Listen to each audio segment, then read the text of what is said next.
오늘 말씀의 제목은 누가 왕인가? 누가 진짜 오늘 우리의 삶의 주인공이고 또 오늘 우리 삶의 통치자이고 진정한 왕이신가에 대해서 좀 말씀을 나누려고 합니다. 우리가 전에 출애굽기를 공부하신 분들은 이 출애굽기 40장에 대한 그 모든 말씀을 7가지의 동사로 또 5개의 어떤 구조로 오늘 우리가 설명할 수 있죠. 보고, 듣고, 알고. 그리고 하나님 내려오셔서 우리를 건지시고 인도하여 데려가려 하노라. 이런 5개의 구조를 알면은 이 출애굽기 40장에 대한 모든 본문을 오늘 우리가 그냥 하나로 꿰서 오늘 우리가 알 수가 있게 됩니다. 이처럼 오늘 우리가 성경을 얼마나 많이 읽었느냐, 몇 독을 했느냐, 이것도 참 중요합니다. 그러나 정말 중요한 것은 뭐냐면 오늘 그 성경에서 말하고 있는 어떤 구조를 통해서 그 본문을 이해하는 것이 더 중요하다. 그런 말씀을 드릴 수 있습니다. 특별히 이제 오늘 우리가 늘 접하면서도 또 늘 가까이 해야 하고 늘 오늘 우리가 잘 알아야 되는 그 말씀, 그건 예수님의 행적이죠. 사실 오늘 우리가 모든 복음서, 모든 성경은 다 예수님에 대해서 초점이 맞춰져 있기 때문에 오늘 우리가 근본적으로 알아야 될 것이 무엇인가? 그것은 바로 예수님이 어떤 삶을 사셨고 예수님이 그곳에서 오늘 우리를 통해서 무엇을 말씀하셨는가를 오늘 우리가 깨닫는 것, 그것이 참 중요하다. 이렇게 말할 수 있습니다. 그런데 사실 이 복음서라고 하는 것이 5개의 복음, 마태, 마가, 누가, 그리고 또 요한복음, 그 역사서까지 또 오늘 우리가 5개의 이 복음서들이 있을 때 여러분 어떻습니까? 이것들을 오늘 우리가 참 이해하는 것이 쉽지 않습니다. 그러니까 오늘 우리가 예수님이 처음 태어나서부터 그 출생하시고 이 순서의 배열, 즉 요한복음에서 말하고 있는 것처럼 어떤 순서의 배열로 이 모든 4복음서가 기록되어 있다고 한다면 이해하기가 쉬울 거예요. 그러나 오늘 우리가 잘 알고 있는 것처럼 오늘 우리가 어떤 복음서에서는 마태복음 같은 데서는 어떤 토픽이 주제가 돼서 한 묶음으로 거기에 묶여있기 때문에 그 본문의 말씀을 읽었을 때 오늘 우리가 단락은 이해할 수 있을지 모르겠지만 그게 언제 일어났던 어느 때 이루어졌던 사건이고 그 사건을 통해서 오늘 우리에게 주시는 말씀이 무엇인지를 오늘 우리가 참 알기가 쉽지가 않습니다. 그래서 복음서를 읽을 때 가장 중요한 것은 뭐냐면 이 X좌표와 Y좌표라고 하는 어떤 그 좌표를 아는 것이 중요하다는 거예요. 자, 여기서 X좌표는 뭐냐면요, 시간을 말합니다. 즉 예수님이 처음 성경에 등장하는 그때부터 그리고 예수님이 부활하시고 죽으시고 승천하시는 그때까지의 시간을 하나로 오늘 우리가 잡아버리는 겁니다. 자, 이때 중요한 것이 뭐냐면 6월절이에요. 예수님이 이 성경에 나오는 이 공생의 기간 동안에 이 예루살렘 성전 6월절 지켰던 것들이 크게 4번 있습니다. 그래서 이 6월절을 기준으로 해서 예수님이 언제, 어느 때, 어느 곳에 있었는가를 오늘 우리가 살펴보는 겁니다. 두 번째는 이제 이 시간적 좌표를 오늘 우리가 알았다고 한다면은 중요한 것은 어느 곳에서 그 일을 행하셨느냐, 이것이 중요해요. 그러니까 예를 들어서 오늘 우리가 서울시라고 하는 어떤 큰 지역이 있는가 하면은 또 오늘 우리가 살고 있는 어떤 경기도라고 하는 지역이 분명히 있죠. 그렇다고 한다면 예수님께서 그때 오늘 본문에 말하고 있는 첫 번째 6월절 그분이 어디 계셨냐는 거예요. 이 이스라엘에는 크게 3가지 지역이 있습니다. 가장 위쪽에 있는 갈릴리 지역, 그리고 사마리아 중간 지역, 그리고 유대 지역, 이 3지역이 있습니다. 예수님께서는 이 갈릴리와 유대라고 하는 2 지역에서 사역을 많이 하셨어요. 그렇기 때문에 오늘 우리는 이 2가지 좌표를 통해서 예수님이 그때 어디에 계셨고 무슨 일을 하고 계셨는지를 알 수 있습니다. 이처럼 복음서를 할 때 여러분 이 좌표가 중요하다 그런 말씀을 드렸어요. 그럼 더 중요한 게 뭐냐면 그 복음서를 읽을 수 있는 관점이 오늘 우리에게 있느냐 없느냐, 이것이 참 중요하다 이렇게 말할 수 있습니다. 이런 복음서에서 일관적으로 지금 말하고 있는 관점이 뭔가, 예수 그는 누구인가예요. 과연 예수님이 누구냐는 거예요, 여러분. 여러분, 오늘 우리에게 있어서 예수님은 누구이십니까? 당시 사람들은 예수님이 행하신 일과 예수님이 행하신 말씀을 통해서 그가 선지자라고 하는 것은 분명히 알고 있었어요. 그런데 문제는 뭐냐면 그분이 하신 말씀 중에 그들이 이해할 수 없는 말이 있었다는 겁니다. 그것은 나와 아버지는 하나라 이렇게 말하고 있어요. 나는 아브라함보다도 먼저 있었던 사람이었다 이렇게 말하고, 나를 본보로 볼 수 없는 하나님을 볼 수 있다. 나를 믿으면 너희가 영원히 살 것이라고 하는 그 예수님의 말씀을 들을 때, 여러분 도대체 이 말을 어떻게 이해해야 하고 어떻게 소화해야 하는지에 대해서 그들은 심각한 그런 고민을 가지고 있었다는 겁니다. 여러분, 그렇다고 한다면 당시 살아가고 있었던 그 당시 유대인들, 그 사람들만 그런 고민을 갖고 있었느냐? 아닙니다. 예수님을 3년 넘게 쫓아다녔던 그 제자들마저도 과연 예수님이 누구신가에 대한 그 질문은 끊임없이 나왔던 것을 보게 됩니다. 우리가 잘 알고 있는 것처럼 예수님의 제자였던 도마. 여러분, 예수님이 부활하셨을 때 예수님의 제자들이 이 부활하신 주님을 보았습니다. 그리고 그 자리에 없었던 도마에게 우리가 부활하신 주님을 보았고 만났다 이렇게 말했습니다.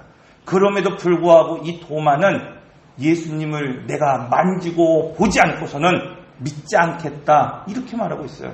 여러분, 이것이 3년 동안 예수님이 내가 누구이신지를 증명하셨고 보이셨고 말씀하셨고 가르쳤던 제자의 고백이었다는 겁니다. 여러분, 오늘 우리가 살아가면서 과연 누가 참 예수님이 하나님이시고 예수님이 이 성전의 주인이라고 하는 사실을 여러분 믿기 어려웠을까? 그분이 오늘 우리의 메시아이고 구원자이시라는 이 사실을 가장 믿기가 힘들었던 사람이 어떤 사람이었을까? 한번 생각해 봅니다. 과연 누구일까? 아마도 가장 어릴 적부터 함께 자라왔던 그의 형제들이 아닐까 하는 생각을 가지게 됩니다. 그런데 그의 동생이었던 야고보가 남긴 글을 읽어보면 야고보서 1장 1절에 이렇게 말하고 있습니다. 하나님과 주 예수 그리스도의 종 야고보는, 하나님과 주 예수 그리스도의 종이라고 말하고 있는 겁니다. 어릴 적 같이 그렇게 뛰어놀고 어릴 적 그렇게 같이 그 몸을 부딪히며 살았던 그 예수, 자기의 형을 지금 뼈를 깎는 그런 갈등과 고민이 있었지만 이렇게 고백할 방법밖에 없었다는 겁니다. 예수, 그는 누구인가? 바로 하나님이시다. 여러분, 그렇다고 한다면 오늘 본문은 어느 시대, 어느 장소에서 일어난 사건입니까? 오늘 본문의 말씀을 보면 이 6월절, 지금 6월절쯤이라 그랬어요. 즉 이 6월절은 네 번의 6월절 중에 가장 첫 번째, 예수님이 공생애가 30세에 시작됐다고 한다면은 그 30세에서 6월절이라고 하는 그쯤에 일어났던 가장 중요한 사건이라는 것을 오늘 우리에게 말하고 있습니다. 여러분, 6월절, 오늘 우리가 늘 말씀을 통해서 강조하는 것처럼 이스라엘 백성들에게 있어서 예루살렘 하나님의 성전에 여러분 반드시 3번은 올라가야 됐다, 그런 말씀을 드렸어요. 가나안 백성들의 목적이 뭡니까? 흩어진 그곳에서 하나님의 성전으로 살아가라는 거예요. 그러니까 이전에는 구름기둥을 쫓아 살고 불기둥을 쫓아 그들이 살았다고 한다면은 이제 가나안 백성, 흩어진 각 기업을 받은 그 사람들은 그 기업을 받은 땅에서 하나님의 영광을 높이는 삶을 반드시 살아가야 된다는 겁니다. 그러나 중요한 것이 있어요. 그렇게 오늘 우리가 살다가도 여러분 단 3번, 유월절, 오순절, 이 쌍절만큼은 반드시 예루살렘 성전에 나와서 정말 유월절 그 피로 내 인생을 시작하고 있는가? 오순절 내 삶 가운데 그리스도의 열매들이 맺어져 가고 있는가? 여러분, 오늘 우리가 장막절, 오늘 우리가 그 믿은 복음을 오늘 우리 자녀들에게, 오늘 우리가 딜리버리하고 그들에게 복음을 가르치고 있는가? 이거 확인하라 그랬어요. 그런 의미에서 여러분, 유월절 이 예루살렘의 모든 사람들이 다 몰려왔을 때 예수님은 그 첫 번째 지금 유월절 성전에 올라와서 여러분 발견한 사람이 누구일까요? 지금 주목하고 있는 사람이 누구일까? 오늘 본문 15절에서 16절의 말씀을 보면 이렇게 말하고 있습니다. 노끈으로 채찍을 만드사 양이나 소를 다 성전에서 내쫓으시고 돈 바꾸는 사람들의 돈을 쏟으시며 상을 엎으시고 비둘기 파는 사람들에게 이르시되. 즉 지금 이 성전 안에 지금 누가 있었다고 말하고 있습니까? 돈 바꾸는 사람들과 비둘기를 파는 사람이 있었다. 이 두 부류의 사람들이 있었다. 이렇게 말하고 있습니다. 여러분, 그렇다고 한다면 왜 성전에 돈 바꾸는 사람들이 있었을까요? 그냥 오늘 우리가 쉽게 얘기하면 오늘 우리가 하나님 앞에 지금 예배 드릴 때 여러분, 오늘 우리가 첫 번째는 무엇이 필요합니까? 구약의 시대로 말하면 가축이 필요한 거예요. 가축. 두 번째는 지금 돈 바꾸는 사람들. 이 사람들은 성전세를 내는 사람들이 필요하다는 거예요. 즉 이스라엘 백성들, 유대인들에게 있어서 혹은 이방인이었지만 이 개종한 사람들에게 있어서 여러분 1년에 한 번은 반세겔 그 하나님의 성전에 자기의 성전세를 내야 했습니다. 그런데 이 세겔, 즉 오늘 우리 이 화폐 단위로 원, 뭐 일본은 엔, 뭐 미국은 달러 이런 것처럼 이 세겔이라고 하는 것은 그 당시에 화폐 단위였어요. 그런데 이 화폐 단위가 크게 당시에 세 가지가 있었습니다. 왕들이 사용하는, 왕족들이 사용하는 세겔이 있었고, 두 번째는 그냥 일반 사람들이 그냥 평소에 쓰는 그런 세겔이 있었고, 마지막으로 오늘 본문에서 말하고 있는 것처럼 성전에서만 유통되어 사용할 수 있는 그 성전에서 찍어낸 돈, 그것을 바로 성전 세겔이다 이렇게 말하고 있는 겁니다. 여러분, 성전에서 대제사장은 이것을 찍어내서 일반적인 그 세겔을 성전 세겔로 바꾸지 않으면은 하나님 앞에 드릴 수 없게 하셨어요. 그래서 그것을 뭐예요? 여러분, 환전해서 남은 이익금을 가지고 그의 부를 채웠다는 것을 말씀하고 있는 겁니다. 두 번째로 재물을 파는 사람들. 우리가 잘 알고 있는 것처럼 하나님 앞에 재물을 드리기 위해서 가장 중요한 원칙 중에 하나가 뭐냐면 자기가 기르던 가축을 하나님 앞에 드리는 거예요. 아무 가축이나 사서 하나님 앞에 제사를 드리는 것이 중요한 것이 아닙니다. 자기가 정말 키웠던, 눈물로 키웠던 그 가축을 여러분 안수를 하고 자기가 잡는 그 고통, 여러분 그것을 경험하라는 겁니다. 그런데 사실 여러분 12지파 탁 터진 그 지역에서 혹은 디아스포라 더 먼 지역에서 살던 사람들이 유월절을 지키기 위해서 자기가 기르던 가축을 가지고 온다는 것 그 자체가 힘들 뿐더러 여러분 그 가지고 온 가축이 하나님이 말씀하신 것처럼 온전한 흠없는 가축이 될 수가 없다는 거예요. 그렇기 때문에 여러분 처음에 여기에 있는 사람들 그 제사를 드리는 순례자들을 위해서 이것을 파는 일을 했을 것입니다. 그러나 여러분 이 일이 제사장의 권력과 결탁하면서 변질되기 시작했다는 거예요. 그래서 이 장사판의 중심에 누가 있었냐? 대제사장이 있었습니다. 여러분 성경은 오늘 우리가 알고 있는 것처럼 대제사장은 아론의 후손이어야 합니다. 그리고 한번 대제사장이 되면 영원히 그 직을 종속해야 하는 겁니다.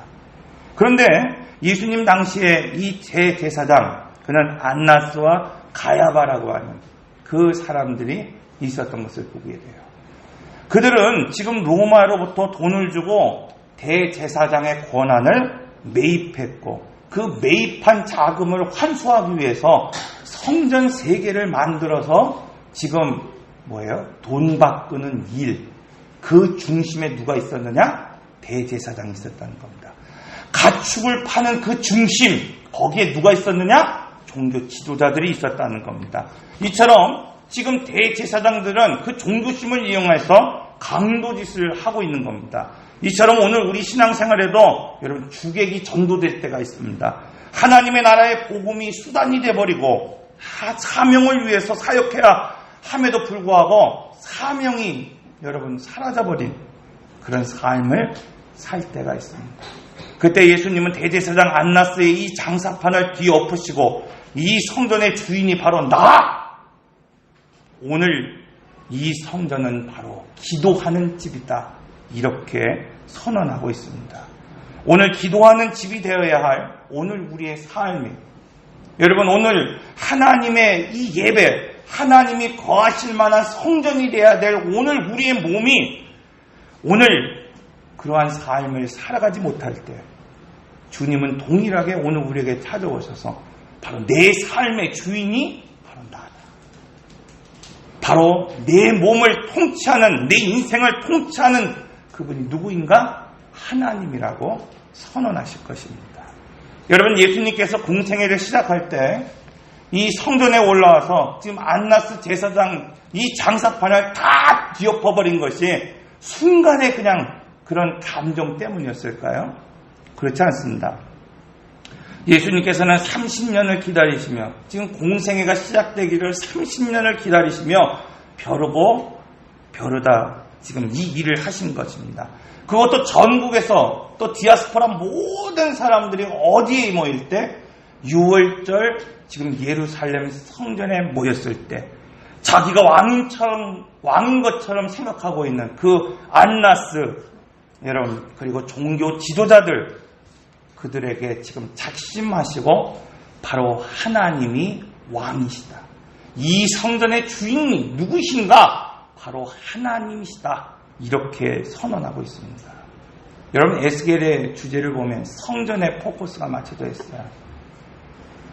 성전이 무너지지 않았음에도 불구하고 에스겔서를 보면은 지금 성전에서 하나님의 영이 떠나는 장면들을 보여주고 있습니다.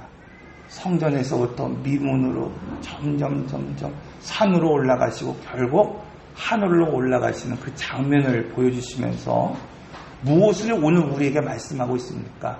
이스라엘 백성들이 그렇게 말했던 것처럼 건물로서 예루살렘 성전이 오늘 우리에게 있는 한 결코 오늘 우리는 망하지 할 것입니다. 엘리의 2 아들이 그 전쟁에서 나가 싸웠던 것처럼 여호와의 법궤가 오늘 우리와 있다고 한다면 절대 패배하지 않을 것이라고 하는 이 잘못된 확신이 그 안에 있었다는 겁니다. 에스겔은 바로 그것을 오늘 우리에게 말하고 있는 겁니다. 성전, 그것은 건물로서 오늘 우리에게 있는 것이 중요한 것이 아니라 그 기능을 잃어버리고 하나님이 오늘 우리 안에 떠나버리면 결국 유대는 멸망하게 된다는 겁니다. 반면에 에스겔서의 마지막 부분에서 말하고 있는 것은 여호와 삼마 하나님이 여기 오늘 우리와 함께 하신다고 하는 이 말씀을 오늘 우리에게 통해서 그 땅에 이미 성전이 다 폐허가 되고 그냥 그 흔적만 남아있을지라도 여호와 하나님이 오늘 우리와 함께 하신다고 한다면은 그것이 바로 하나님의 통치가 시작되는 것이라고 말씀하고 있어요. 사랑하는 성도 여러분, 오늘 우리의 몸이 아무리 화려하고 웅장하고 오늘 우리의 가정이 화려하고 웅장하더라도 하나님이 오늘 우리와 함께 하시지 않는다고 한다면 결국 그 끝은 무엇이라고 말씀하고 있는 겁니다. 멸망이라고 말씀하고 있는 겁니다. 여러분 예수님의 사역 마지막 부분에 예루살렘의 성전을 보며 통곡하시고 우셨던 것처럼 예수님의 첫 사역 가장 중요한 이 시점에서 지금 오늘 우리 주님은 내 아버지의 집, 그것은 기도하는 집이라고 오늘 우리에게 말씀하고 있습니다. 그러므로 오늘 우리는 이러한 모습이 나에게 있는가 살펴봐야 합니다. 내가 올라가야 할 성전, 내가 찾아가야 할 그곳, 여러분 내가 바라봐야 할 그곳, 바로 그곳에 여호와 하나님 그리고 하나님의 나라, 이 복음이 오늘 우리에게 있는가? 만약 어느 순간 오늘 우리도 이 장사체와 같이 오늘 우리의 신앙을 지금 살아가고 있다고 한다면 여러분, 하나님은 반드시 오늘 우리의 삶을 뒤집어 엎으시고 그 삶의 주인이 바로 그 인생의 주인이 바로 하나님이시라는 것을 선언하실 수밖에 없다는 겁니다. 그러면 오늘 본문은 두 번째로 이렇게 말하고 있어요. 옛 성전을 헐어버리고 새 성전을 지어야 된다는 겁니다. 요한복음 2장 18절의 말씀, 이에 유대인들이 대답하여 예수께 말하기를 내가 이런 일을 행하니 무슨 표적을 우리에게 보이겠느냐? 도대체 너가 무슨 권한으로 지금 대제사장 안나스의 이 장사판을 뒤엎어버리고 성전을 뒤엎어버리고 채찍질하냐? 너에게 어떤 표적이 있느냐? 지금 묻고 있습니다.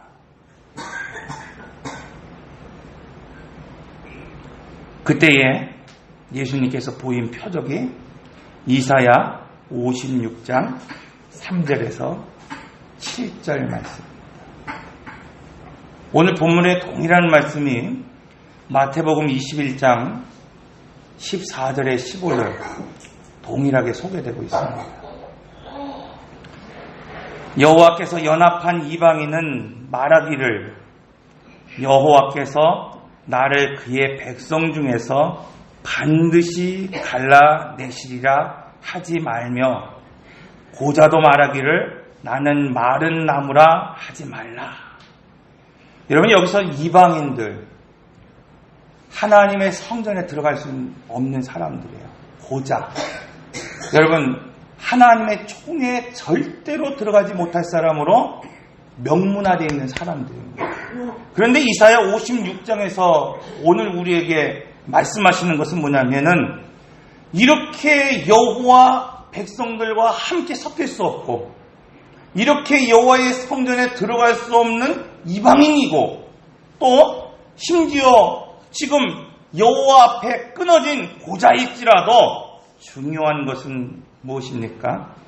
하나님께서 오늘 우리에게 지금 여호와를 지금 연합한 자 그리고 나의 언약을 굳게 잡은 자, 그 사람이라고 한다면 하나님께서 그들에게 새로운 생명을 주고 그들에게 새로운 은혜를 부어주시겠다고 약속하고 있는 겁니다.